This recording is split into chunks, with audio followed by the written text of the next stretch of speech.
안녕하세요. 테슬라 투자로 은퇴하기 아트라운TV입니다. 제가 오늘 아침에 어닝콜 생중계 방송도 했는데요. 내용도 좀 모자랐고 제가 원래 준비한 자료가 있었는데 시간 관계상 얘기를 못해가지고요. 지금 따로 이렇게 방송을 만들게 되었습니다. 자, 그래서 주제는요, 한 곱이 넘긴 테슬라 현재 생산 능력 190만 대 라는 주제로 말씀을 드리겠고, 테슬라 2분기 실적 분석에 대해서 상세히 알려드리도록 하겠습니다. 자, 알기 쉽게 오늘 준비했으니까 끝까지 시청해 주시기 바라겠습니다. 우선 7월 달에 주목할 이슈로 이렇게 세 가지가 있다고 했었는데요. 갈수록 불확실성이 제거되는 모습인 것 같습니다. CPI 지수가 9.1%라는 높은 수치가 발표되면서 오히려 피커친 것이 아니냐라는 시장의 반응이 나오면서 오히려 시장은 반등을 보여주고 있고요. 거기에 더불어서 넷플릭스도 비교적 호실적을 발표를 했고, 테슬라도 좋은 실적을 발표하면서 계속해서 나스닥 주가를 올리고 있다고 볼 수 있겠습니다. 일단 생각보다 시장의 예상치가 상당히 낮아져 가지고요, 대부분 실적이 호실적을 보이고 있다라고 볼 수도 있을 것 같습니다. 다음 주는 FOMC 회의가 있는데 이제 한 차례만 더 고비를 넘기면은 8월 달부터는 좀 좋아질 거라고 제가 말씀을 드리고 있죠. 자, 테슬라 2분기 실적 확정치에 대해서 한번 보도록 하겠습니다. 매출액은 16.9빌리언 정도로요. 우리나라 돈 22조 2천억 원 정도를 달성을 했습니다. 전년 동기 대비 42% 상승했고요.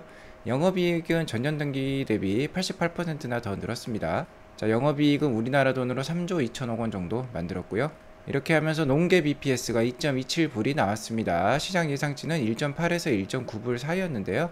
그것보다 더 높게 나왔고, 제가 예상했던 1.95불보다도 더 높은 수치가 나왔습니다. 이것도 전년 동기 대비 57% 상승하면서 테슬라가 매년 50% 이상 상승한다는 거를 상하의 봉쇄로 그 어려웠던 2분기에도 지켜내고 있다는 거 다시 한번 확인할 수 있었고요. 자동차만 팔았을 때 그로스 마진율이 27.9%가 나왔는데요. 전년 동기가 28.4%였는데 그것보다 도 낮은 수치가 나왔습니다. 첫 번째로 알아볼 것은 역시 매출액이 되겠습니다. 테슬라의 총 매출액은 16.9빌리언 정도가 나왔고요. 역시 대다수 매출은 자동차 매출이죠. 자동차 매출이 약 한 90% 가까이 됩니다. 그래서 14.6빌리언 정도가 나왔고, 이번에는 에너지 서비스 매출이 좀 잘 나왔어요. 아직 서비스 매출 같은 경우는요, 테슬라 차량 판매 매출의 14분의 1밖에 안 됩니다. 이 그래프가 좀 이렇게 나와 있지만 제가 알기 쉽게 이 부분을 확대해 놓았다라고 볼 수 있을 것 같고요. 이번에 전년 대비 42% 상승한 이유는 역시 차량 판매가 전년 동기 대비 상당히 늘었기 때문이고요. 에버리지 셀링 프라이스도 상승을 했습니다. 그리고 역시 여기 보시다시피 차량 판매뿐만 아니라 서비스와 에너지에서도 매출이 늘어나고 있는 것을 확인할 수 있습니다. 다 이런 것들이 힘을 보태면서 매출이 전년 동기 대비 42% 상승했다 할 수 있겠고요. 특히 이 서비스 매출의 증가는요, 중고차 판매 증가에도 요인이 있습니다. 테슬라가 2019년에 모델 3 리스 프로그램이 있었는데 이게 종료가 되면서 테슬라가 약 4,000대 정도를 중고차로 더 팔 수가 있었어요. 그러면서 중고차 수입이 더 나왔다고 볼 수 있겠고요. 슈퍼차저 같은 숫자가 늘어나면서 테슬라뿐만 아니라 비테슬라 차량에게도 슈퍼차저를 특히 유럽에는 개방을 하고 있죠. 그런 거를 통해서 계속해서 서비스 쪽 매출도 늘어나고 있다는 거 확인할 수 있었습니다. 또한 매출액의 증가는 역시 에버리지 세일링 프라이스, 그러니까 테슬라 한 대당 차량 가격의 증가에도 그 요인이 있다고 볼 수 있겠는데요. 현재 2분기 테슬라 차량의 평균 가격은 57,000불 정도가 됐습니다. 그래서 전분기 대비해서도 5% 올랐고요. 거의 1년 동기 대비 전년 동기 대비 12, 3%나 차량 가격이 올라 있는 거 확인할 수 있습니다. 다 이런 게 매출액 성장에 도움을 주는 것이죠. 자, 그래서 매출액의 성장률을 YOY로 살펴보면 이번 분기는 전년 동기 대비 41.6%를 달성을 했습니다. 최근에 실적 성장률이 전년 동기 대비 90%, 80%에 이르를 때도 많았는데 이번에는 기가 상하이 봉쇄 때문에 그 성장률은 좀 떨어졌다라고 볼 수 있겠지만 테슬라의 전년 동기 대비 성장률을 보면 정말 어마무시하죠. 100% 넘게 성장할 때도 많았다는 거 우리가 확인할 수 있었습니다. 이런 걸로 평균 내보면 정말 한 50% 이상 계속해서 성장을 보여주고 있는 것 같아요. 그리고 테슬라 대당 가격의 상승뿐만 아니라요, 테슬라는 계속해서 하이엔드급 차량의 판매 비중을 높이고 있습니다. 자, 모델 3 비중은 계속 이렇게 낮아져서 38%까지 내려와 있고요. 테슬라 차량 판매의 대다수는 모델 Y라고 할 수 있습니다. 56%까지 그 판매 비중이 올라왔고, 이번 분기에는 모델 SX, 그러니까 가장 비싼 모델이죠, 이게 6%까지 또 올라오면서 자, 에버리지 셀링 프라이스의 상승을 또 이끌었다라고도 볼 수 있겠습니다. 차량 가격의 인상뿐만 아니라 이렇게 프로덕트 믹스에 의해서도 이렇게 대당 가격이 올라갈 수 있다는 거 우리가 확인할 수 있었습니다. 자, 두 번째는 영업이익인데요. 이번 분기에는 3조 2천억 원의 영업이익이 나왔습니다. 전년 동기 대비 88% 상승을 한 거예요. 이번 분기가 전분기보다는 떨어졌지만 그래도 꽤 크게 상승을 하고 있죠. 전분기 대비 32% 영업이익은 좀 감소를 했습니다. 여기 보시면 영업이익이 있고요. 여기 보시면 순이익이 나와 있습니다. 전분기 대비해서는 떨어졌지만 전년 동기 대비에는 상당히 많이 올랐다는 거 우리가 확인할 수 있습니다. 자, 영업이익률을 살펴보자면 전년 동기가 11%의 영업이익률을 보여주었는데 이번 분기는 14.6%를 보여주면서 전년 동기 대비 그래도 3.58% 개선된 영업이익률을 보여주었고요. 전분기 대비해서는 4.8%포인트 하락했습니다. 전분기가 워낙 좋은 영업이익률을 기록을 했었죠. 19.2% 영업이익률을 기록했던 전분기 대비해서 4.8% 하락을 했고, 이는 기가상하의 가동률 하락에 그 원인을 또 들 수 있고요. 인플레이션 영향도 그 요인으로 들 수 있겠죠. 현재 테슬라의 매출 총이익률은 27.9%로 2분기에 나왔고요. 자동차의 매출 총이익률은 25%입니다. 그러니까 공장에서 나온 것을 그냥 그대로 차주가 인수를 하게 되면 테슬라가 25%를 받을 수 있다는 뜻이에요. 이거는 공장단에서의 비용이라고 볼 수 있겠고요. 자, 영업이익률은 14.6%, 순이익률은 13.3%입니다. 현재 테슬라는 계속해서 우상향하는 이런 이익률을 계속 보여줘 왔었는데요. 자, 이번 분기는 일회성 악재에다가 공장 수가 또 증가가 되면서 감가상각 비용이 더 올라갔겠죠. 그리고 원자재가 상승 다들 아실 겁니다. 미국의 이번 CPI 지수가 9.1%나 나오면서 4, 5, 6월 달이 정말 원자재가 상승이 아주 높았었던 그런 쿼터였죠. 그러면서 영업이익률이 이렇게 좀 내려왔다라고 볼 수 있을 것 같습니다. 좀 전에 총 매출 이익률이 25%가 나왔다는 건 총 매출 원가가 75%에 이르렀다는 건데요. 전분기에 70.9%까지 내려오면서 아주 좋은 트렌드를 보여주었는데 이게 한 4.1%포인트 올랐죠. 바로 상하이 봉쇄 인도량 감소 때문에 이 고정비가 올라왔다라고 볼 수 있고요. 여기에 더불어서 원자재가 인상 그리고 공장수 기가베를린, 기가텍사스가 증가되면서 감가상각 요인도 들어갔다라고 보시면 될 것 같습니다. 그리고 이번 분기 영업이익률이 14.6%가 나왔는데 한 작년 3분기 정도의 영업이익률이 나왔고, 그래도 이는 자동차 회사 중에 가장 높은 영업이익률이라고 테슬라는 자체 평가를 하고 있습니다. 웬만한 오토 레거시 업체들이 10%의 영업이익률을 넘기기가 쉽지 않아요. 그러니까 뭐 글로벌 최고의 자동차 카메이커의 영업이익률을 보여주고 있다라고 볼 수 있겠는데요. 저는 원래 한 11% 정도를 예상했는데 제 생각보다 높게 나왔어요. 이는 비트코인 평가 차선이 생각보다 낮게 나왔다는 것이죠. 실제로 테슬라의 운영 비용 상에서요, 2분기에 늘어난 비용은 구조조정과 기타라는 비용밖에 없습니다. 실제로 총 운영 비용은 1.7빌리언 정도가 발생을 했는데요. 이는 우리 돈으로 뭐 한 2조 수준인데, 보시면은 이렇게 최근에 운영 비용이 낮아지는 모습 볼 수 있습니다. 정말 이런 것만 보면 테슬라가 현재 경기 침체 상황에 대해서 미리 잘 준비하고 있다라는 거 알 수 있는데요. 자, 판매가 수량이 줄었으니까, 인도량이 줄었으니까 판관비는 당연히 줄었을 거고요. R&D 비용도 오히려 줄었습니다. 하지만 딱 하나 늘어난 비용이 이게 있죠. 구조조정엔 기타가 있는데, 제 생각에는 여기에 비트코인 차손이 반영이 된 것 같습니다. 비트코인 차손이 실제로 한 106밀리언 정도 나온 것으로 지금 판단이 되고 있습니다. 원래는 비트코인 차손이 445밀리언에서 472밀리언까지 나왔어야 돼요. 그런데 테슬라가 보유 중인 비트코인이 42,900개 정도 되는데요. 그 중에 75%를 5월 말에서 6월 초 매각한 것으로 보입니다. 자, 보시면 한 29,000불 정도일 때 비트코인이 29,000불 정도일 때 다 75% 정도 매각을 했고요.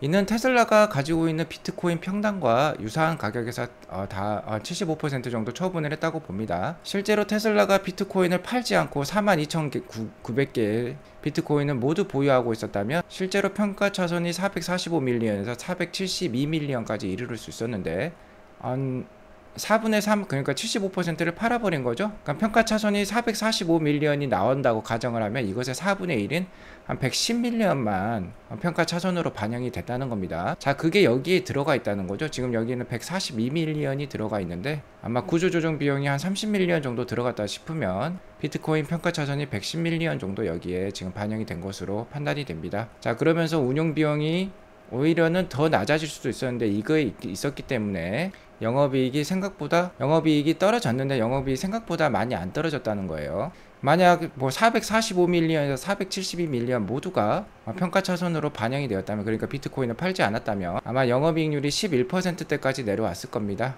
자, 그래서 테슬라가 한 100밀리언당 0.1 EPS라고 지금 생각하시면 되는데요. 제가 예상했던 1.95 EPS보다 한 0.3불 정도 더 나온 게 바로 비트코인 평가 차손이 한 330밀리언 정도 덜 나왔기 때문으로 판단이 됩니다.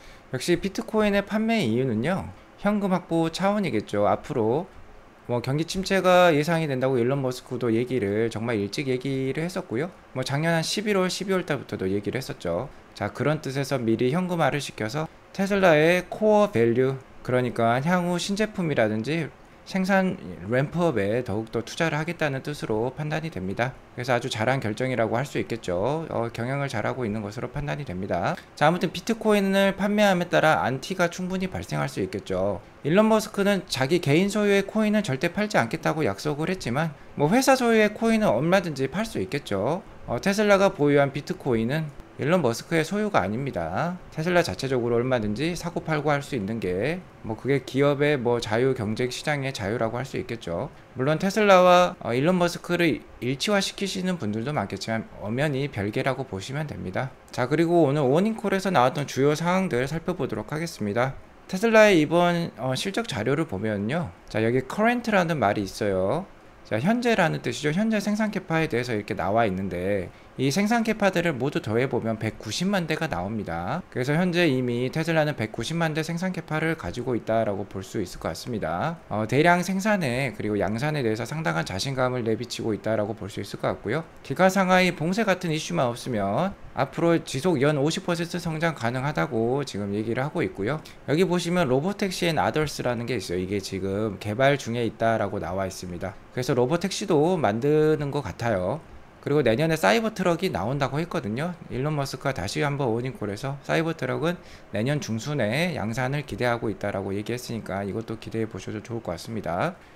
현재 뭐 이미 주당 3만 대 캐파를 달성했으니까 올해 뭐 150만 대 캐파가 되는 거죠. 그리고 연말까지는 주당 4만 대 캐파를 달성할 수 있다고 했고요. 하반기에도 계속 생산 신기록을 달성하겠다라고 자신하고 있습니다.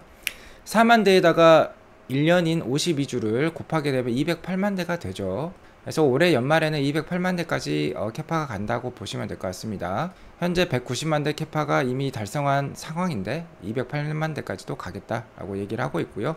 기가 베를린 같은 경우는 현재 주당 1000대 생산 중에 있죠. 그리고 7월 달에 기가 베를린도 업그레이드에 들어갑니다. 그러면은 뭐 주당 3000대까지도 올라간다고 하고요. 연말에는 또 주당 5000대까지 올라간다고 합니다. 기가 텍사스랑 기가 베를린 모두 연말까지 주당 5000대 할 수 있다니까 기대를 해보겠고요. 내년에는 주당 1만 대가 목표라고 하니까 내년 연말 되면은 한 50만 대 캐파에 이르는 거죠.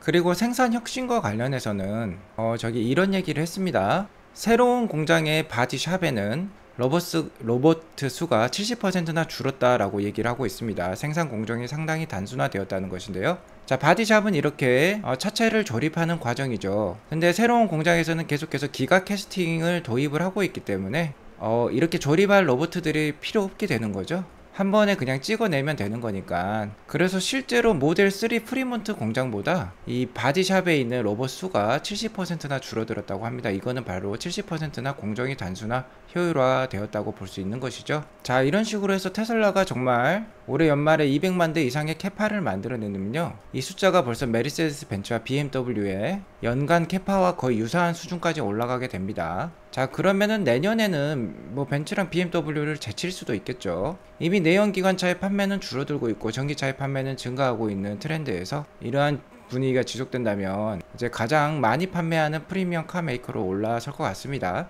그리고 테슬라의 다른 사업부를 살펴보자면 서비스 아더는 아까 좋다고 했죠. 중고차 판매도 잘하고 있고 슈퍼차주도 이렇게 늘어나고 있는데 역시 솔라랑 ESS가 좀 관건이죠. 솔라의 경우는 2022년 2분기에 최근 4년 동안에 봤을 때 가장 많은 판매량을 기록을 했습니다. 전년 동기 대비 25% 또 상승을 했다고 하고요. 솔라는 뭐 태양광 패널 같은 거, 태양광 루프 같은 거 설치 그런 매출을 뜻하고요. 에너지 스토리지는 이제 ESS 시스템인데 대규모 배터리 팩을 건설을 하는 거죠. 다만 이는 좀 영업 부침을 겪고 있습니다. 전년 동기 대비해서 11%나 오히려 ESS는 감소를 했는데 메인 이유는 역시 반도체 부족이라고 얘기를 하고 있습니다. 역시 뭐 스마트하게 전력망을 관리를 해주려면 반도체가 많이 필요한 것 같습니다. 그래서 ESS 시스템은 오히려 좀 감소하는 모습을 보여주었고요. 오늘 어닝콜 때 나왔던 또 다른 주요 얘기들을 살펴보면 FSD 베타를 연말까지 북미에는 와이드 릴리즈 시키겠다라고 얘기를 하고 있습니다. 버전 11이 나오게 되면 새로운 유저 인터페이스도 보여주고요. 사람들의 취향에 맞게 그 메뉴도 조정할 수 있게 그렇게 UI를 변경시켜 준다고 합니다. 자, 현재는 10만 명만이 북미에서 베타 테스트로 FSD 베타를 쓰고 있지만 연말까지 북미에 와이드 릴리즈 시키면 한 40만 명까지는 충분히 그 숫자가 올라갈 수 있을 거라 생각이 들고요. 유럽에도 FSD 베타 올해 내로 출시를 할 수 있다고 합니다. 또한 AI 데이는 기대한 것보다 더 앞설 것이다 라고 이렇게 얘기를 하고 있어요. 아마 테슬라 봇 옵티머스 프로젝트의 프로토타입이 나올 것인데 또 한번 깜짝 놀라게 해주면 좋을 것 같습니다. 사람이 뭐 로봇 춤을 추는 거 말고요. 그리고 FSD 베타는 그 효용성에 비해 가격이 아직도 상당히 싸다라고 일론 머스크가 얘기를 했고요. 이게 가장 좀 문제였는데 4680 배터리 팩이 생각보다 생산이 더뎌지는 것 같습니다. 이미 4680 배터리 팩이 포함된 스탠다드 레인지 모델 Y가 기가 텍사스에 이미 출시를 한 상황인데요. 그게 좀 생산 램프업이 잘 안되니까 2170 배터리를 써서 모델 Y 롱레인지도 만들다고 얘기를 하고 있죠.